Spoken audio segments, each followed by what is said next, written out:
In this world that we live in, there are all kinds of people. Some are nice, some are evil, some are creative, some are hard workers. We have everything but a few of those. We have evil people in today's videos. We're going to be taking a look at disturbing interviews with evil people. There's evil in this world, and we have clips in today's video that are the evilest people being interviewed, and the things they do and say will blow your mind. Trust me, you do not want to miss out on any of them, and I saved some of the crazy ones for last. Let's move into this first interview. Aileen Wuornos. Aileen is said to be the first female serial killer. She doesn't find that she's done anything wrong, and that is something that is scary. You'll have to hear what she says when she's asked if she believes she's a serial killer or not. Just shot in self-defense, boom, boom, boom. You know, they weren't cut up, they weren't sliced up, no OJ jazz, you know. And he said, I did the most horrendous crime in the whole wide world.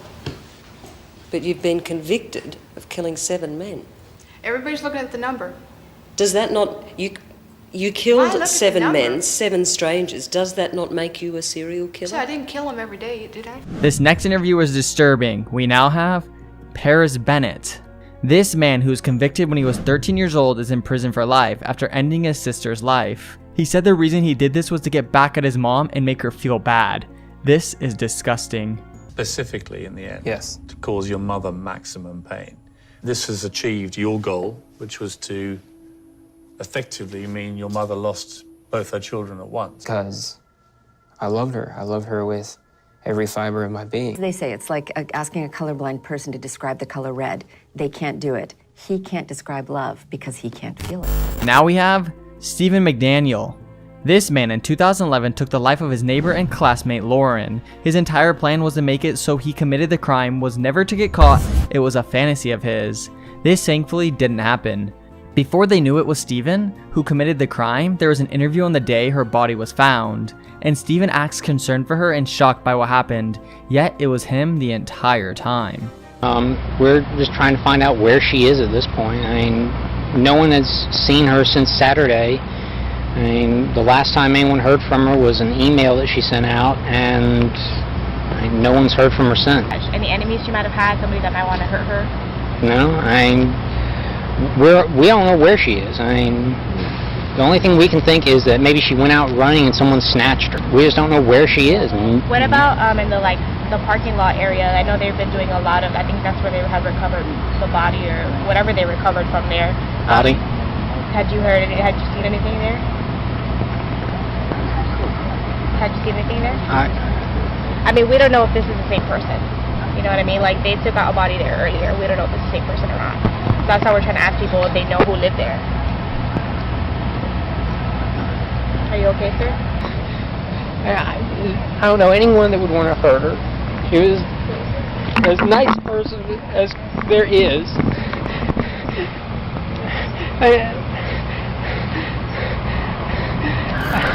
Next up we have Edmund Kemper.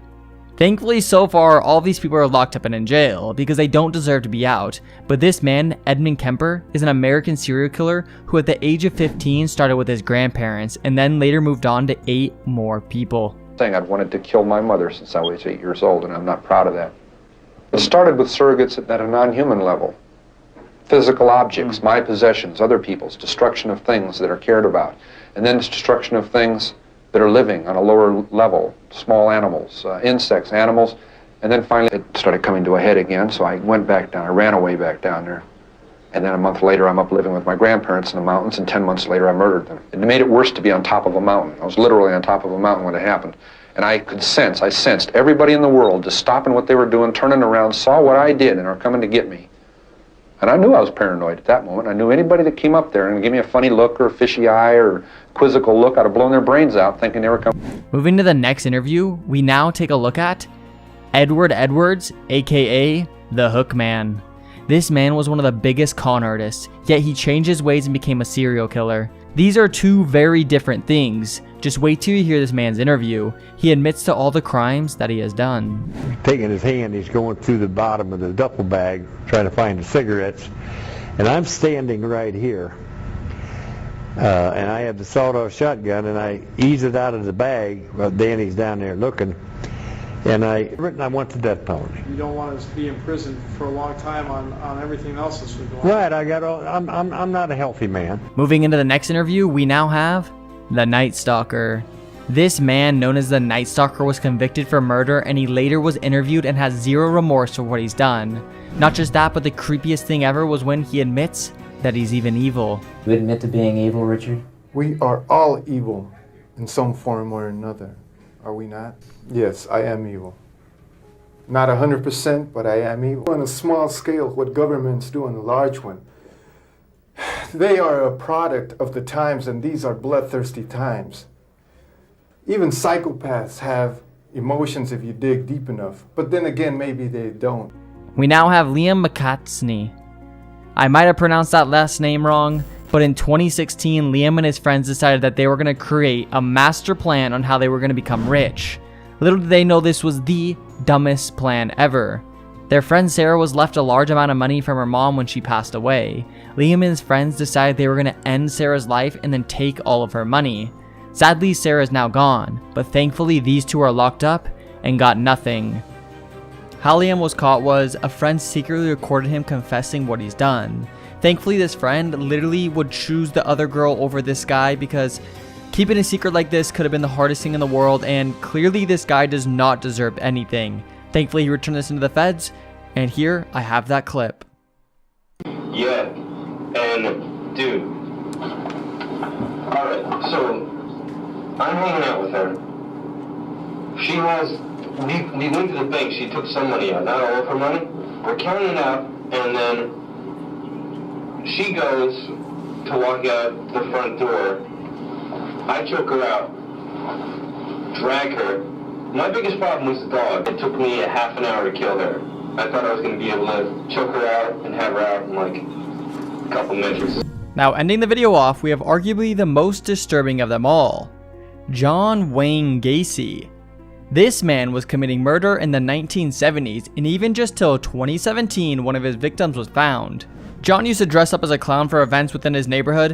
In 1978, Gacy was caught, and that's just crazy because everything started in the 1970s. It's so disturbing knowing that this man has over 30 victims.